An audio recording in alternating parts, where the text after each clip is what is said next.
All right, folks, we're going to get started in just a minute here. If you can hear me okay, if you could give me a thumbs up on the screen, or you can raise your hand in the chat if you know how to do that. Did you guys see it? Yep, okay, there's thumbs. Great, thank you guys. Thanks so much, we really appreciate it. Thank you. All right, well, welcome today. First and foremost, thank you so much for joining us today. We're going to be talking about ANR's conflict resolution process. We have a new process for conflict resolution with ANR that I'm really excited to share with you guys today. It's going to make our jobs easier, more clear when we are dealing with those challenging situations that do arise in our volunteer programs. My name is Missy Gable. I'm the director of the UC Master Gardener program. We also have Gemma with us today. Gemma is the academic coordinator for volunteer engagement with the 4-H Youth Development Program. And we have Lauren Snowden. Lauren is the training coordinator for the UC Master Gardener program. Again, thank you all very much for joining us. This presentation is being recorded so that it can be viewed at a later time. All right, so again, today we're talking about volunteer conflict resolution, and this is a part of Goal 9 of the UC ANR Strategic Plan. The title of Goal 9 is Improve Volunteer Management. A little bit of background on Goal 9. If you want a little light reading, you can, if you haven't already, head to the UC ANR Strategic Plan. It's available online. Goal 9 is to improve volunteer management. The purpose is up there on your screen. You can read that. I'll give you guys a little bit of background about Goal 9. So historically, UC hasn't provided training to develop volunteer management skills in our academics or our staff who work with our volunteers and our volunteer programs. Our inconsistency in terms of our volunteer management skills has impacted our volunteer satisfaction and has led to some program grievances, specifically grievances by the volunteers. So Goal 9 was added to the ANR Strategic Plan so that we can address that issue and really give people the tools that they need to be successful in the position that they have. If they're serving as an academic advisor for a volunteer program, if they're a county director that has administrative responsibilities for a volunteer program, or if they're a community education specialist working with the volunteers day to day. So the goal ultimately is to increase volunteer satisfaction. And we have a couple of key strategies that are in this strategic plan goal. First, we have been in a process of reviewing volunteer management processes and incorporating best management practices. A great example of this is that when Gemma and I were tasked with addressing the purpose and the goal of Goal 9, improve volunteer management, we identified that a challenge that we have is that we don't have a unified code of conduct that we're using across UC ANR. So an example that has come out of reviewing our volunteer management processes is the development of the ANR Adult Volunteer Code of Conduct that we're using across our volunteer programs, 4-H, Master Gardener, and Master Food Preserver. So we're continuing that process, and we can share more about how that is evolving. We're also, of course, promoting collaboration and communication between the ANR Davis office and the Cooperative Extension county-based offices. We are working to improve resources to support the resolution of volunteer complaints and issues. That is specifically what we're talking about today. And then a fourth key strategy is that we're creating volunteer engagement training, and that will be available for UC personnel, including staff and academics, starting late in 2018, or fall 2018, I should say. All right, so 3 individuals were tasked with working on Goal 9. Gemma, who's in the room here. Again, she's the academic coordinator for volunteer engagement for 4-H.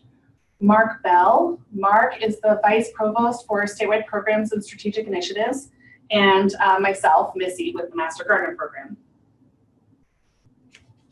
All right, our objectives for today's webinar, we are going to talk about why, in addition to the fact that it is part of one of the key strategies for Goal 9 of the strategic plan, why do we have a new conflict resolution process? And then Gemma is going to talk about what the new process is and how we are implementing it system-wide. And Gemma is also going to share who we contact for support. So if you're in a situation where you've got a volunteer issue or a complaint, who can you reach out to work through this process with? And then we're going to have time for Q&A where we'll be addressing any questions that you type into the chat. And finally, I'm going to be sharing with you guys the communication plan with the conflict resolution manual. And I'm also going to be sharing our continuous improvement plan for this process as we work through it with all of you guys. So that's the objective for our training today. Let's get started. Okay, why do we have a new conflict resolution process? So the old process that we have we had feedback that it was unclear, that the steps that we were supposed to work through and how to deal with issues of complaint were not clear within programs and also across programs. We didn't have any continuity, or we lacked continuity across the volunteer programs that we have. People also, in dealing with complaints, were struggling with whether or not they had a support network, who they could reach out to in these conflict situations. Sometimes it's confusing what information material can be shared and what needs to be kept confidential. Our old process also lacked research-based best practices. And our old process violated the right to due process, and this left the university vulnerable. We've had some legal issues associated with due process. That specifically has to do with a line that I think we've all had in our policy manuals that said that it says that the county director can remove a volunteer at any time without giving reason. And certainly we all understand and recognize why that policy was put in place. Unfortunately, it is not something that stands up in the legal system, that we need to give people due process. And so we put together a system to protect our cooperative extension personnel as they're dealing with this, and also protect the university so that we have less risk associated with managing volunteers in conflict situations. All right, also, all of you who have dealt with conflicts also know that they take significant time and attention. As a result of some challenges that we had with the old process, I have to say that it took more time and attention than it hopefully will moving into the future with a new cleaned up and improved process. All right, so the new process is transparent. And we have put a support network in place that Gemma's going to be talking to you guys about in a couple of slides. The new process is based on research-based best practices. A comprehensive literature review was done in order to develop this process. And our new process also doesn't violate individual rights and therefore decreases the risk of litigation for the University of California. All right. So I'm going to turn it over to Gemma in just a minute here, and Gemma's going to talk about the new conflict resolution process, what it is and how we use it. Before I turn it over to Gemma, I want to note to you guys that this is a new process. It is a living document. Gemma will identify just a couple of edits that we found recently as she walks through the steps with you guys. I want to let you know, and Gemma will reiterate too, that these changes will be incorporated as soon as possible, and the manual is going to be re-uploaded online. So just a note that this is a living document, and we appreciate your patience as we walk through it. I'm going to turn it over to Gemma now. Good morning, or I guess it's afternoon. Okay, so before we get started digging into the actual manual, I want to talk a little bit about practice versus policy. So our new process for conflict resolution is a practice we've been implementing for a few months now, and our policies haven't caught up yet. So we're working on catching our policies up to practice with the blessing of Catherine Montano's office, understanding that we need time to help our policies develop and reflect that new language. So you will see in our policies that it still has the same processes right now, but what we want you to do is use this new practice to resolve all conflicts and complaints within your county system. Okay, so just know that we are doing that now as a practice.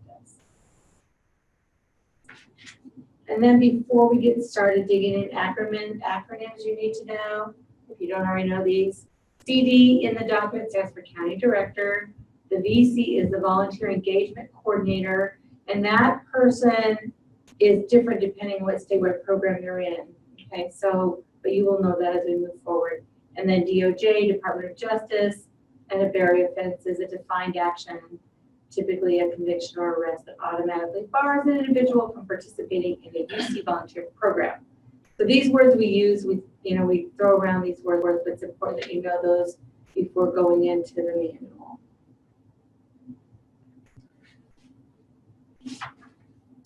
Okay, so the content of the manual is kind of aligned this way. There's an introduction with some definitions. There are 4 types of corrective action that we'll dig deeply into, or actually not too deeply, but more deeply than just a cursory glance today. There's informal corrective action, disciplinary action, progressive dismissal, and immediate suspension or dismissal. And that really is the bulk of the conflict resolution manual. Then there's a brief instruction piece on how to use the flow charts that you'll see in a minute. And then the flow charts are there in 4 different ways. And then just as a note, every situation that you run into is going to be different. So whatever conflict you're dealing with may not map directly onto one of the 4 types, but our intent is that it should fit somewhere. And then if you're having difficulty, just be sure that you reach out to your volunteer coordinator at the state office to help navigate that. So we want to work in partnership with you as you work through these processes and navigate through them. It's a collaborative effort as we move through using this new system. And then you can find the manual here, and that's where that's its true home. I've posted it in the collaborative tools for academic advisors as well as program reps in the 4-H system already, but then you also can always find it here. And you can just Google it and find it as well. I tried that today and it was easy to find. Okay, so digging into the manual. If you haven't already downloaded it, you can do that at a later time. So, once again, we skipped over the parts that are all the introduction, and these are really just the flow charts that are inside of the manual. Starting with informal corrective action. And then, so you will see on each page that there is a left-hand panel that's kind of like a little checklist, just giving you tips and tricks for working through this particular level, and then making sure that you've covered some steps.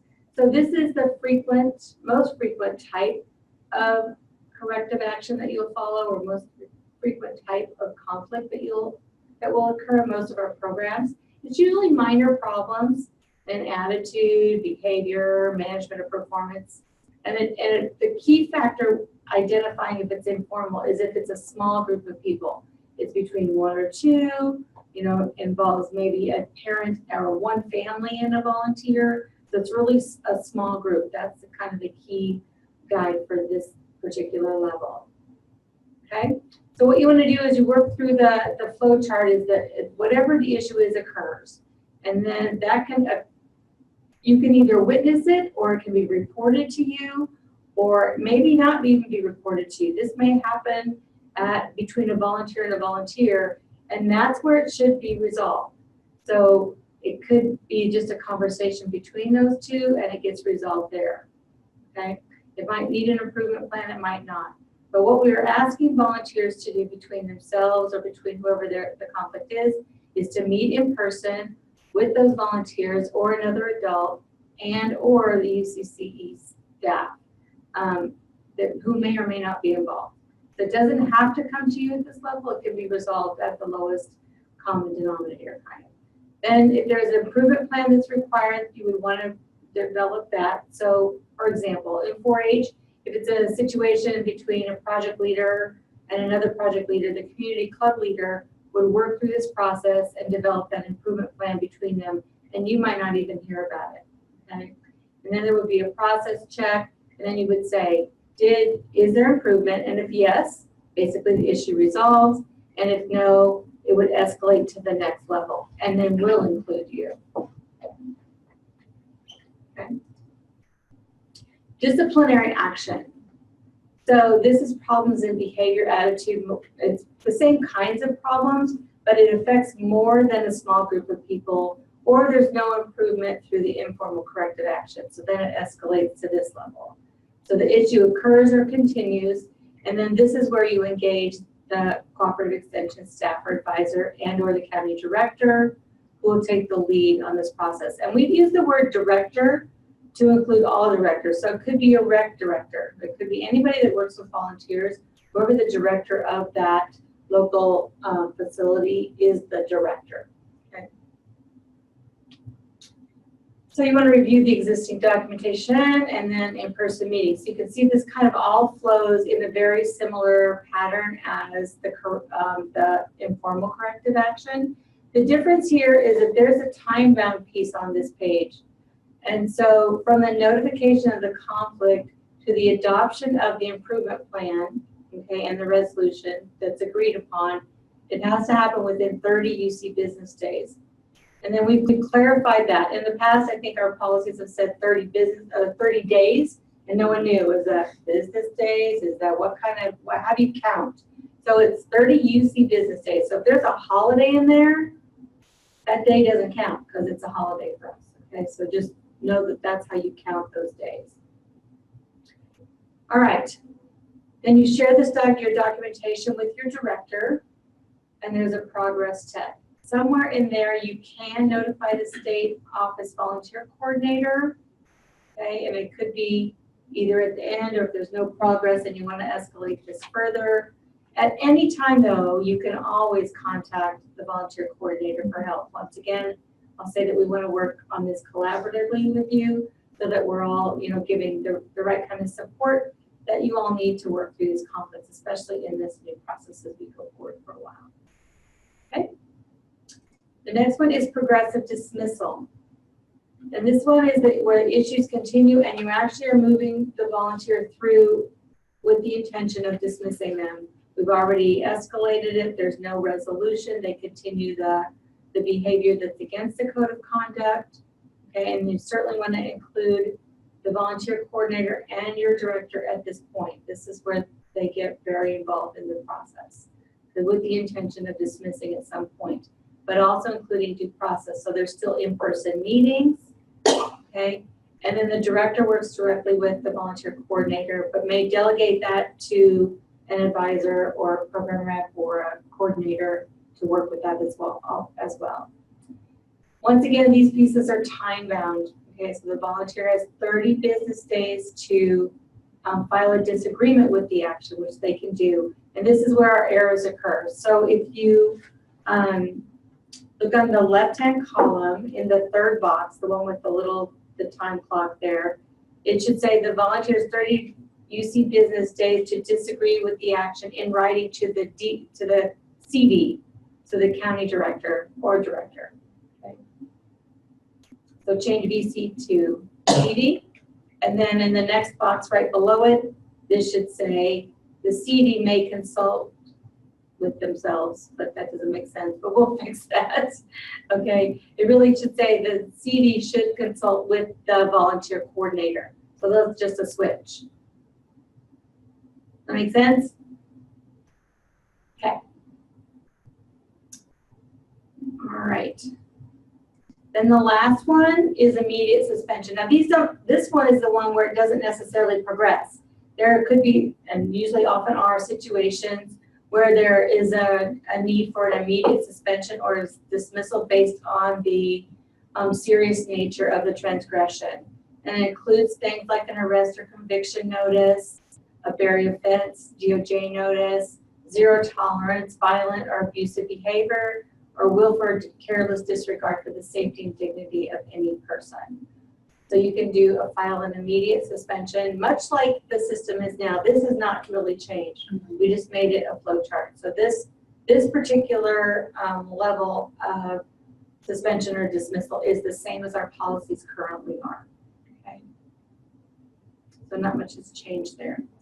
The one thing to note is that any time in the process, if sufficient evidence is presented to exonerate the individual, they need to be reinstated within 7 UC business days. So that's quick. That needs to happen quickly, especially if they're, we find evidence that they actually did do the thing of which they are accused.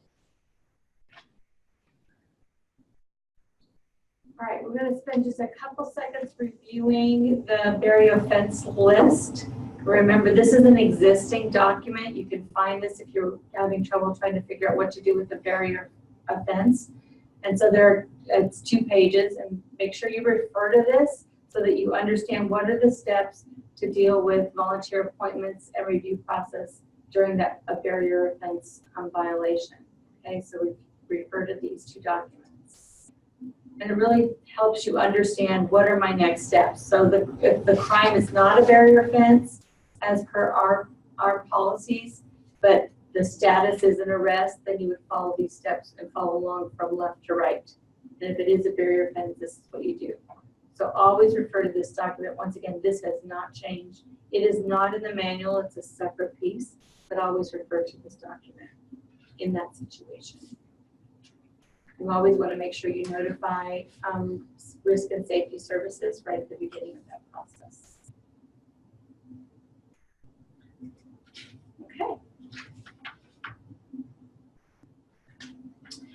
So then we just want to talk about implementing this. It's really intended to be a tool that you use when a conflict arises within your volunteer program. And then we want, like I think we've said this several times, we want to work through this together with you so that you have the support that you need. And then so never hesitate to pick up the phone, send us an email as we work through it together. We don't want you to get way down the path and then discover that, oh, we should have done something different. Okay, and an email's fine for all of us to get us started on that process. There are several documents that we'll review in a few minutes that will help you organize your documentation and your thoughts as you work through a conflict. Okay. So, as we said, we've been working as a team within the statewide programs to support the conflict resolution process between the coordinators, academic advisors, and county directors who are working through it. So you'll see us listed separately, but we're also, just know that we're working together. So we will be hiring an academic coordinator for volunteer engagement for the Master Gardener program and the Master Food Preserver program and Food Entrepreneurship program. So those positions are temporarily filled by Missy, Gable, who's in the room, of course, with us. And then we're providing backup for each other. So if I'm on vacation, Missy will cover until we get someone hired and vice versa. So we also are actively engaged with the volunteer development work group as we work through making sure this process flows smoothly and it makes sense, and we haven't skipped any steps or created some gaps that we're not aware of at the moment. In 4-H, we're working on companion pieces for parents that will include the Parent Code of Conduct and the conflict resolution manual specifically for parents, because their treatment is a little bit different. It will look like this and map on pretty well, so you have to learn totally 2 different systems, but parents, their end result often is different. We don't usually do an improvement plan with a parent, for example. Okay, we'll just need to figure out what is the next step for a parent. Okay, but it will mimic the 2 documents that we've developed. Okay, then we have time for some Q&A right now, if you'd like. So that was a lot of information. So feel free to type in the chat. We don't have any questions yet, but we did build in time for you to go ahead and type in there. If you're more comfortable, you can unmute yourself and talk. You can do that too. If you're on the phone, you unmute by pressing *6. If you are on the computer, your unmute button is in the lower left corner. It looks like a microphone. Hi, everyone. This is Dorina Espinosa up in Humboldt County. Thank Hi, you Dorina. for providing this. The table that shows the non-barrier and barrier fence, is there a reason that can't be stuck into the manual just to decrease my searching for documents when I need them? That's a really good question. It actually is hyperlinked in there. So sorry guys, I hope this doesn't make anyone dizzy, but I'm gonna go back. So if you have a situation where someone is arrested or convicted of a crime, you are gonna use your manual online and flip to this one, immediate suspension or dismissal. That is an active hyperlink that will take you directly to the barrier offense list. And that one links both documents. So first you'll see the list of barrier offenses, and then you'll see the action items. The other thing we've done, Dorina, so you can get it directly that way. The other thing that we've done, the Master Gardener program, the Master Food Preserver program as well. On both of those coordinator websites, the one for the Master Gardener program and the one for the Master Food Preserver program, we're compiling all of this information. So you'll have hyperlinks to all of these documents as well if you wanted to look at them separately. There's the conflict resolution manual, the DOJ barrier offense, and the process that you would take. And then there's some other tools and resources for you, like a complaint action worksheet template that you're welcome to use if you don't already have a system. And we also have an improvement plan template that you are welcome to use if you don't already have a system for documenting the process for resolution of a conflict. Dorina, if you don't feel like that fits your needs, or once you see all of that put together, please be sure to let us know so that we can correct that and make it a more user-friendly system. No, that's great. Thank you, Missy. My pleasure. There's one comment from Thomas. Thank you for your comment, Thomas. We're excited to have a simplified process as well. We really needed something, these are critical situations that we're working with. We all understand the anxiety, the emotions that we deal with, and that we are helping to manage in others as we work through them. So a simplified process and a visual for it is certainly needed. So then back to what Missy said about anything in blue is going to be a hyperlink to something within the document. So if you pull it up electronically, you'll have all those hyperlinks. Yeah.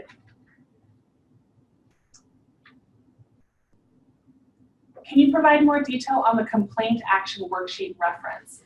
Absolutely. We actually, unfortunately, I did not include it in this presentation, but I know that the complaint action worksheet is posted on the 4-H Collaborative Tools site. The complaint action worksheet will be posted on the Master Gardener Coordinator website and the Master Food Preserver Coordinator website next week. But the complaint action worksheet is an Excel spreadsheet that works through all of the information that you would need to collect to kind of organize yourself to work through a complaint, and also in the unlikely event that this became a legal matter, the complaint action worksheet requests that you compile all of the information that a lawyer would find necessary if we had to turn the information over. So it's a template that you're welcome to use. It's not required. It does, though, if you don't have a system that you already like, it does have you collect all of the necessary information, and it helps you with the time constraints and everything. So again, that's up on the 4-H Collaborative Tools site now, and we'll have that on the Master Gardener and Master Food Preserver Coordinator websites early next week. I should say that's similar to the draft. It's a template improvement plan. It's also an Excel spreadsheet, and it just walks you through how to organize information when you're working with a volunteer or a group of volunteers to correct behavior or otherwise provide resolution to a complaint. And those systems, I mean, we're using them right now as our first take at this, but we're also researching, is there an online system that we can use so that the information is captured in real time and multiple people can look at it and view it and work with it. So if it's you and your county director and the volunteer coordinator, so that we can all, have a tracking pattern. So we're looking at something that might be a little less clunky than multiple emails and the Excel spreadsheet. And you don't have to stick to the Excel spreadsheet, as I said. If you don't like spreadsheets and you want to make it a Word document, just that the information that's on the spreadsheet, you can easily transfer to a Word document. Excuse me. All right, next one. So great question here. Do you have a suggestion as to a timeline between corrective action steps? In other words, how long to stay at one level before advancing to the next level in the process? I'm going to go back to the kind of the informal corrective action. So this is the least involved, this is the lowest level is the first step that you would take. So there is no time constraint put in here. What we do have is an improvement plan template. You see that as step number 3, develop an improvement plan. That template includes some area where you would fill in a date. So if you're looking to corrective behavior, I would say that at your in-person meeting, you would identify a time frame that is suitable for the people involved in that complaint or the person involved in that complaint. So again, it's a mutually agreeable plan. I would say it's going to be on a case-by-case basis, since every complaint and conflict is different. It's really going to depend on the people involved and whatever the substance of that complaint is, what an appropriate timeline would be. Yeah, it's pretty hard to give a ballpark because every situation is so different. I would say though, what you don't want to do is have these things drag on for years, right? We want to get to resolution within the same program year that you're currently in. And I think if you have a situation where it's not clear what a time frame should be, please reach out to the volunteer engagement coordinator for your program and have a chat with them about what you're comfortable with. They might be able to bounce they will be able to bounce some ideas off of you, and you guys can come up with a plan together. All right, any additional questions? We can also have a little bit of time for Q&A at the end if you are, if you think of something. And one question that came up yesterday, I thought was a really good question, was about can we share this information with our volunteers? Absolutely. This is a transparent process. It's publicly available on the website, so you can absolutely share it with your volunteers. Especially your key volunteers who may be working to help you solve conflicts. You may have a group of volunteers who are your ombudsman or your conflict resolution team. So they would want to be engaged in understanding how this process works, especially in the informal corrective action phase of this process. Hi, this is Dorina again. I do have a question about this informal corrective action process. So if it never reaches if something occurs and it doesn't reach the 4-H, in this example, 4-H staff, then there is no obvious in-person meeting. If it occurred and it does reach us, but it happened, say, 2 months ago, is it still, there's a lot there are some issues that occur in 4-H that we never know about until much later or never.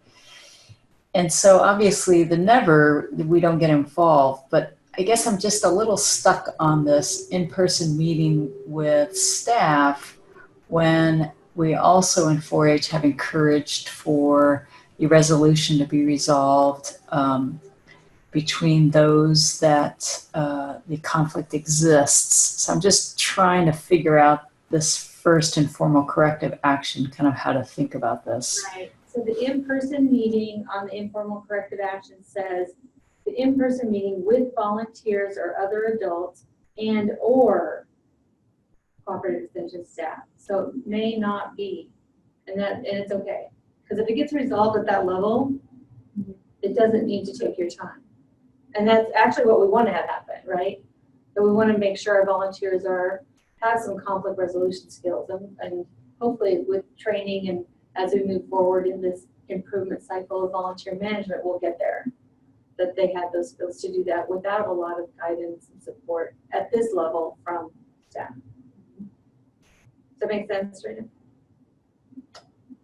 And you can hear about it 2 months later, but if it was resolved and they're just sharing, hey, we had this thing and we worked it out and we're all good, it's just a bit of information. But you don't have to document it at that point. Okay. It's coming up again. It's saying we did this thing 2 months ago, but now it's coming up again, and now we kind of need your help.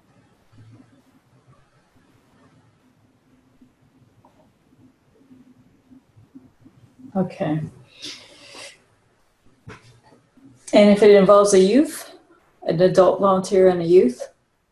So that's a little bit different. And so if it truly does involve a volunteer, that would come, work with me. But if it's very specific to youth, then that still goes to Shannon. Okay, if it's a conflict about a youth member, it's a different system. Great, thank you. We're going to get to a little Q&A. It's your turn.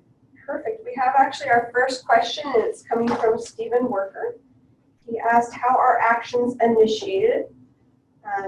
It's a couple-part question.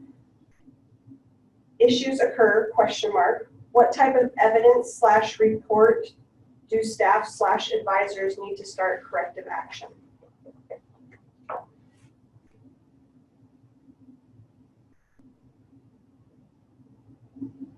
So I'm seeing, so issues occur, what does that mean? An issue can be anything that is disruptive in your program.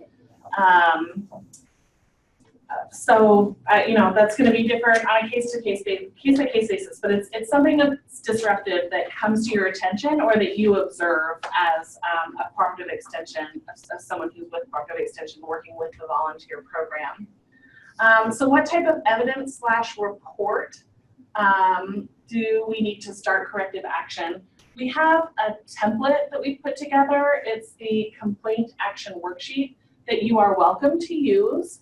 The template is simply intended to be a guide for the type of information we need to collect. We hope that the template is handy to you, but if you already have a process that is collecting all of the necessary information, then you're welcome to use whatever process you already have in place. When I mention necessary information, if we have a situation that escalates to the point that someone is taking legal action, what's on the complaint action worksheet is essentially anything that we would need to turn over to a legal team to show evidence of work that the university has done to try to fix the situation and the investigation that's taken place. So that's the information we're collecting is determined by what would be asked of us to present in the event that this escalated all the way to legal action. Curious what type of evidence.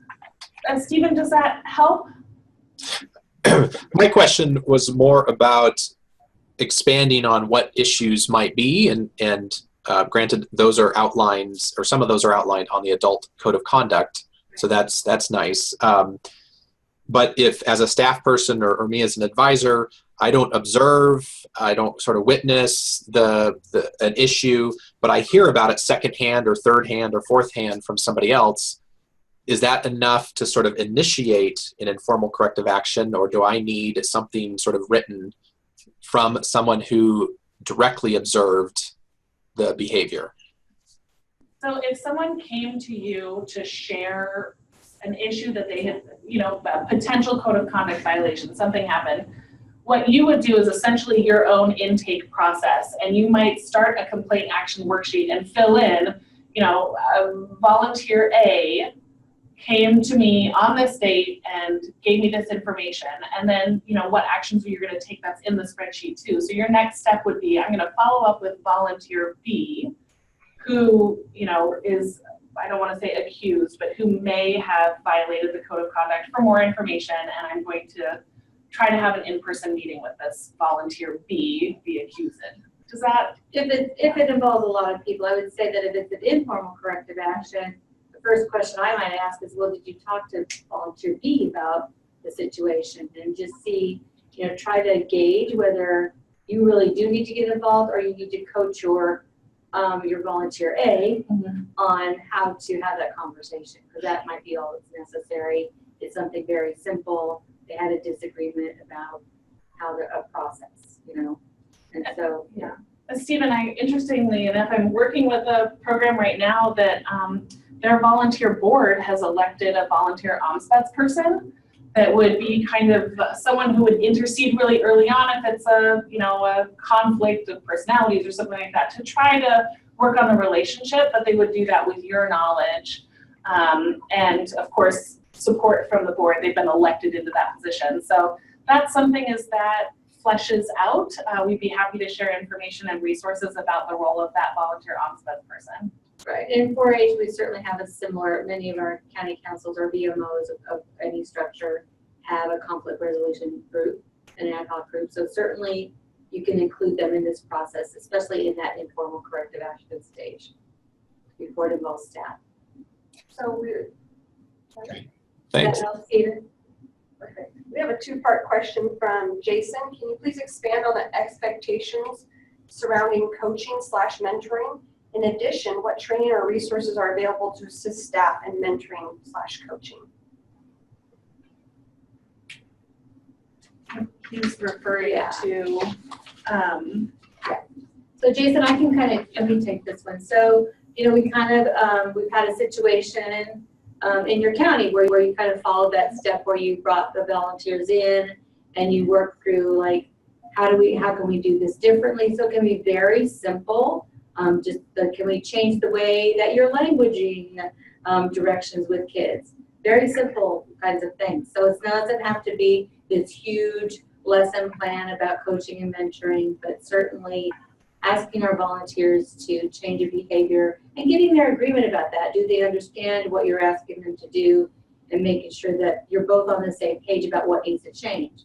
And in your situation, they actually came to you with the solution to the problem before you even had a chance. So that's the best thing that can happen, right? We know there's a conflict, the volunteer reflects on it and says, oh, these are the changes that I can make. So it can be very simple, and then it can also be very complex. Missy's had a situation recently where it became complex.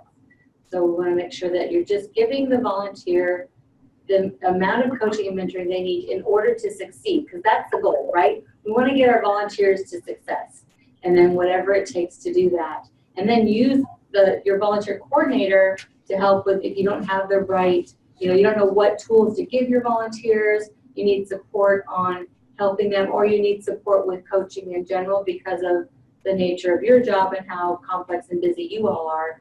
Please help engage us in that process, and we're happy to help where we can.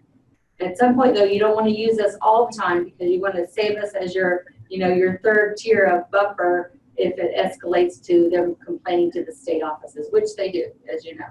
And so we want to save us for that end kind of result. Jen has a good question here. What do you do if a volunteer jumps the chain of command and either goes above you to your supervisor or even higher? Jen, you're right, that happens all the time. And because we have a clear process that we're all using now, I know that if a volunteer comes to me, either as the director of the program or in this volunteer engagement coordinator capacity, my responsibility is to go back to the process, go back to where we are in that process, and identify whether or not that person has gone to their coordinator first. Of course, if the conflict is with their coordinator, probably then they would be going to their academic advisor. But this process is holding me accountable to making sure that I push that back. We also have shared this and worked with the county directors. We did a training with them in November. So they're across the system, the goal is that we all understand who is involved in this process and at what stage, and that we hold ourselves accountable to not trying to come in and provide a resolution when it's not appropriate for us to be doing so. So we'll be pushing it back to wherever your conflict is, whoever is the appropriate person for that volunteer to be in communication with. I also, one of those key strategies, if you recall from the very beginning, was that we'll be providing volunteer engagement training, and managing conflict resolution within programs is going to be a big component of that. We all need to be on the same page. So this is going to be a regular training and reminder that we all get that this is the process. We are going to stick to this process. And I mean, I've certainly been involved myself in situations where we veered away from the process and really had a lot of challenges associated with that. So the goal behind this is that we are all accountable to ourselves and to the process. Hope that helps. And I'll get the next one from Jason too. So Jason, so as part of Goal 9, we're also working on staff development opportunities to provide to staff in all of these areas. So coming up hopefully in midsummer, we'll have some online training that will be available to staff to really talk about volunteerism in general. And then we'll be moving to doing this a whole staff conference. So for all of our staff that work with volunteers throughout every statewide program. So we'll be looking to do that in November or early December of this year. So we'll be giving you some of those tools. Meanwhile, in the resources section of the manual, there are multiple different resources that have some strategies for coaching and mentoring that you can certainly look those up. And if you need, me to direct you to a specific one, depending on the situation, just give me a call and I'll help you identify some resources. Do you want to take the one? Yeah, so I'll take yours too. So what is the proper procedure when there is dispute among parents and 4-H volunteer leaders, but there's no violation of conduct?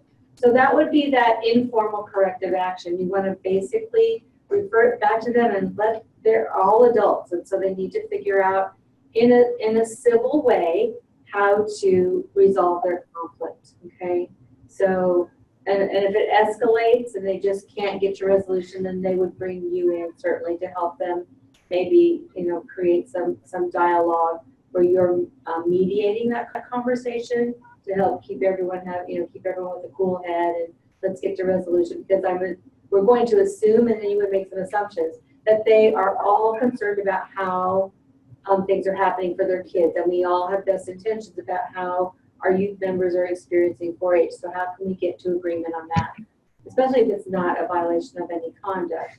Unless it starts to be disrespectful, then it is a violation of conduct. So you can refer them back to this conversation needs to be respectful, and let's get to some resolution. And sometimes we just agree to disagree, and the parent and the volunteers ultimately have to say about how they think that program should run. Okay. Esther, are you talking? Yeah, that's me. Sorry. So for example, like everything's kind of in a way respectful. Esther, your audio isn't very good. I'm sorry. Do you have Can you hear me now? that? Much better. Okay. I just need to get close to the computer. 1 second. Oh, come back this way. So kind of like it's kind of similar to conduct, and it doesn't escalate that way. No. We still can't hear you. Can you Esther, type? face the camera better. Like when you look towards the camera, yeah, Okay. right there. Okay. So what I notice is that everyone's trying to be respectful and professional. So like, it seems like things are not escalating, but I feel like there's a lot of like passive aggressive things happening, like then which kind of makes things to escalate, but they're being nice, but they're not being nice. I don't know if that makes sense. But then they come and complain with me. So this person said this, and then the other person comes and tells me this person said this. Well, this person got offended because of this, and then and it's just like I don't know what they want me to do with all that information. It's like I don't know if they're venting. I just don't know how to. It came. Esther, I would just ask them, are you talking to me because you're venting and you need someone to, talk to, or are you asking me to do something? What is it that you want to have happen next? That's oftentimes the question I'll use, especially with parents, is that what do you want to have happen now? What do you want to have happen next? And they can tell you, can you do this? right? And it's not a whole diatribe, it's one thing. What do you want me to do right now to help you with this? So try to use that question strategy. And we can talk about, you can give me a call for these very specific. Okay. Y'all just give me a call and we'll work through and I'll give you some support around that. Okay, great. Thank you. Appreciate it. Thanks, Esther. And Jen has a question. Are the advisors/supervisors aware of this chain of command? If not, they should be given this information as well. Jen absolutely agreed.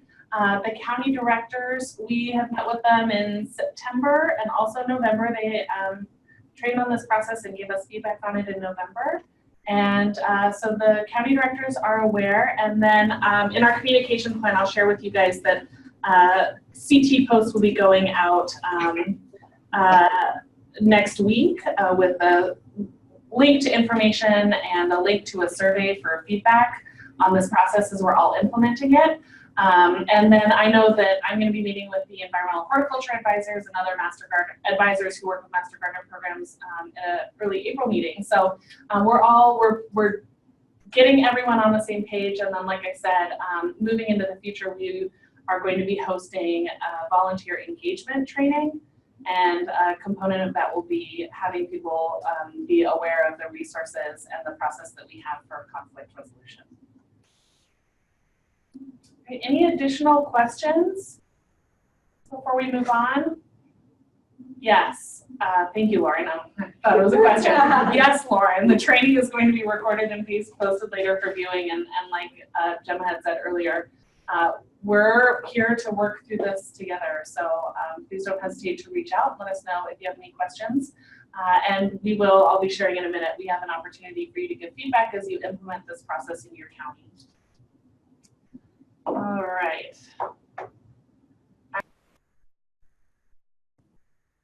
All right, well, I'll keep working through these slides here. But again, if you think of a question, please don't hesitate to post it in the group chat and we'll address it at the end of the presentation. And we can also unmute ourselves and address questions at the end of the presentation.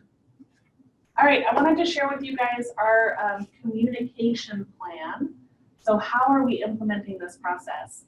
The conflict resolution manual that you guys have access to now is posted to the Office of Administrative Policies and Business Contracts website. That is going to be where this document lives. All of our policy documents live on that website. So that's where the document is available. We made that easy URL for you guys so that it's you can navigate to this. We also are posting this again. It's in the collaborative tools group for 4-H, and it is going to be posted to the Master Gardener and Master Food Preserver Coordinator websites next week. CT posts are going out again the week of March 12th, along with a survey link for process edits and feedback. So if you have downloaded the conflict resolution manual, you'll see that there is a revised date on the very front cover. We'll have a new revised copy in the very near future with those couple of edits that Gemma identified for you. But it's important to us that as you guys and our offices as well are implementing this process and we're working through this system, that we all have an opportunity to give feedback on the process, how it's worked. If you have suggestions or edits, we really want to welcome those. And so we're going to have a survey link that will be open all the time. You can post your edits, feedback, suggestions there. Let's see, the survey. So we plan to do another revised edition that'll come out right at the beginning of the program year, so around July, August.